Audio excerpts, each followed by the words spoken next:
बच्चों, मैं डॉक्टर सुनीता कमल, SPC government college Ajmer.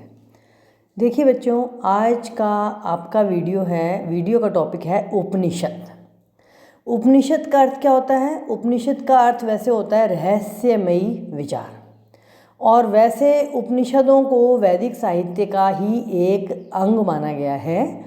और वेद 4 हैं। वेद के 4 भाग हैं: संहिता, ब्राह्मण, आर्णयक और उपनिषद। तो आर्णयकों को ही उपनिषदों का जनक कहा जाता है।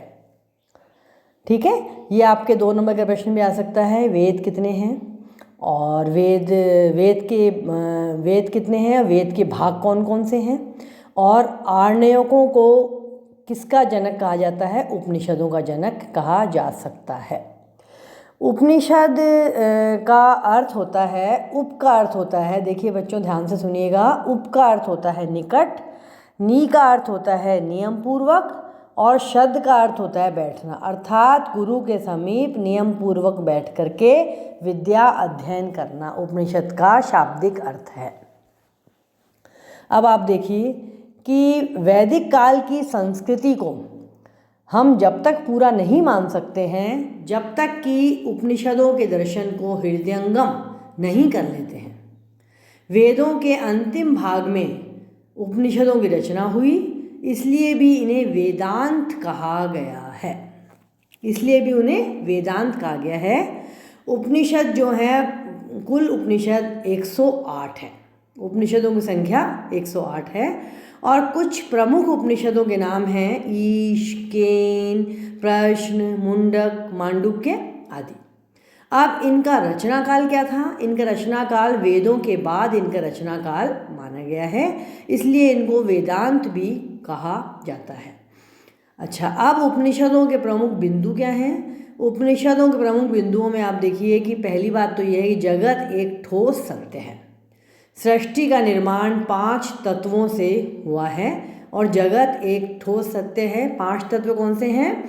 पृथ्वी, जल, वायु, अग्नि और आकाश। 5 भूत जो हैं वो सृष्टि के निर्माण करता है।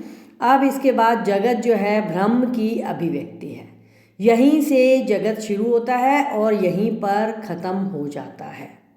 अब ब्रह्म का स्वरूप क्या है?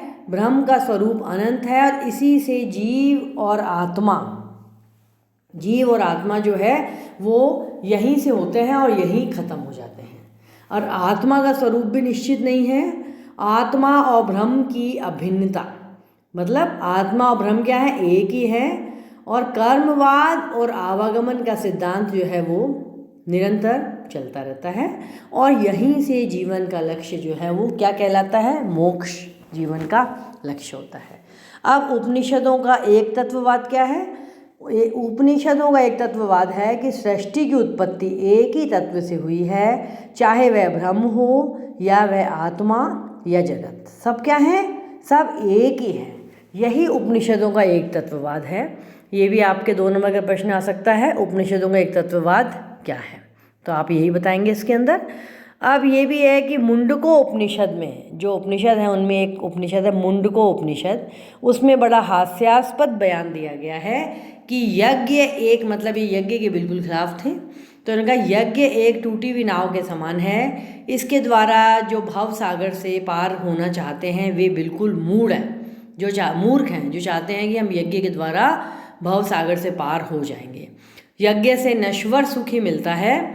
वेदों से बहुदेवतावाद के दर्शन होते हैं। सार यही है कि उपनिषदों का दर्शन तर्क प्रधान था। उसमें बिना तर्क के किसी भी चीज़ का कोई नाम नहीं था, तर्क पर ही आधारित था। वेदों के अनुसार सृष्टि का रचयिता ईश्वर है, और कौन है? वेदों के अनुसार सृष्टि का रचयिता ईश्वर है, और उपनिषदों के अनुसार उसके 5 तत्व हैं: पृथ्वी, जल, वायु, अग्नि और आकाश। यही उपनिषदों का सार है। धन्यवाद।